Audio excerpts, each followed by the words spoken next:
I'm Stephen Crowder, the studio supervisor at Way Nashville. The actual live room, Studio A, was built in 1910 as a church. The actual stained glass windows came from the previous location, which was from 1856. It operated as a church up until the 70s, at which point a clothing designer named Tony Alamo purchased it. Do you want the dirt? Yeah. Kind of. Okay. Yeah. Tony Alamo was a clothing maker and designer who made suits for Chet Atkins, Willie Nelson. In fact, he's got displays in the Country Music Hall of Fame. Moved in here and started his own church.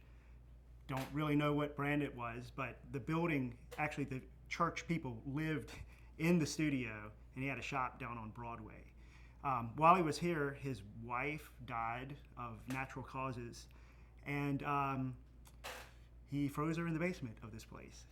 And whatever brand of religion they had, they were so convinced that she was such a wonderful person, that she would be sent back, and they, so the people prayed around her and all that stuff. Then he got a new girlfriend, thawed her out, buried her, and actually went to prison on tax evasion charges.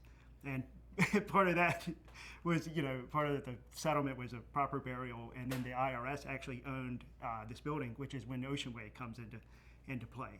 It was purchased by Alan Sides and Gary Bell, as both studio owners in Los Angeles wanted to start a studio here in Nashville. So they purchased it in 1994 and actually renovated the building for 2 years. The floors had collapsed, holes in the ceiling, and opened the studio in 1996 as Ocean Way Nashville.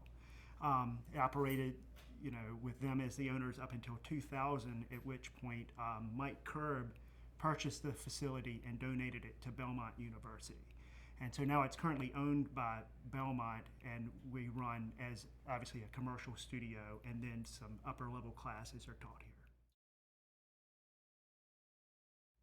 A lot of people book the live room because of the just natural ambience of the church and this, just the space itself. Recording in a place like Ocean Way, you've got a designed space acoustically and some of the best microphones in the world, as well as the best recording equipment, such as a Neve 8078, which you won't find, in a home studio, or also the selection of vintage mics, Neumann, AKGs, stuff like that. Some of the people that have recorded here are Bob Seger, Sheryl Crow, Trace Atkins, Keith Urban, Cold War kids. Just one of the advantages of recording at a room like Ocean Way is having everybody in the same space, making eye contact. So when they're making music, they can communicate, have eye-to-eye contact, and they're all in the room creating at the same time, as opposed to, smaller rooms where everybody's isolated and a lot of times recording at different times. A lot of the live rooms that were around in the 70s, 80s, and even the 90s have gone out of business just because of, illegal downloads for one thing, and also just the amount of competition from home studios. I would say half the studios that were around when I moved here in 1997 are no longer here.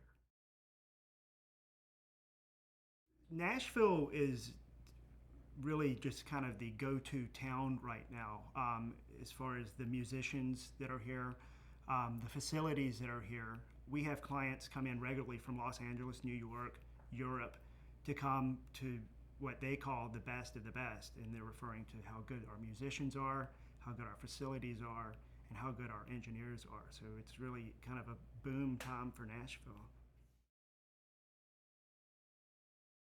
The Bottis actually are located right behind us on the earthen floor. We call it the dungeon. It's where we store our EMTs.